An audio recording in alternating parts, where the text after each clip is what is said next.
I wrote Becoming Supernatural because common people around the world are doing the uncommon. They're healing themselves from all kinds of serious health conditions. They're creating new lives, new opportunities, new relationships. They're healing from past traumas and scars, and they're having mystical experiences really that transcend language. And the beauty behind it is that they're not a monk or a scholar or an academic, they're just a common person.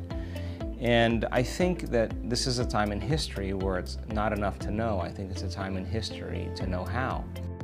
That is the soul. That is your conscience. It knows better all of the time. So when we started seeing in our events and workshops all around the world in the last several years, these spontaneous remissions and transcendental experiences, I knew that it was time for us to start measuring. So I gathered a team of scientists and researchers in an attempt to demystify the mystical. And I didn't think when we set out on this journey that I would be seeing some of the phenomenological measurements that we were seeing. In fact, they're actually very supernatural. And some of those measurements have made scientific history.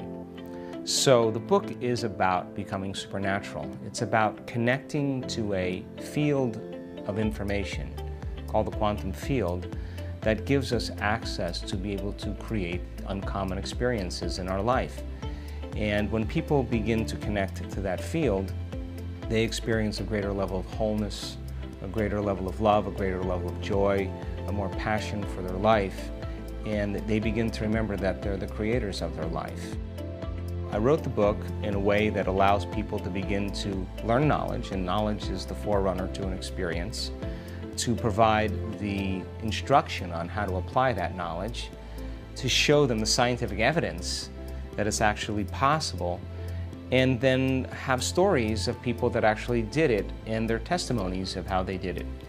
And I think when people begin to connect to that and they begin to read about it and they begin to see the evidence, I think it gives them permission really to take it into their lives and begin to do it on their own. So I'm excited about the book, and I hope it changes some people's lives.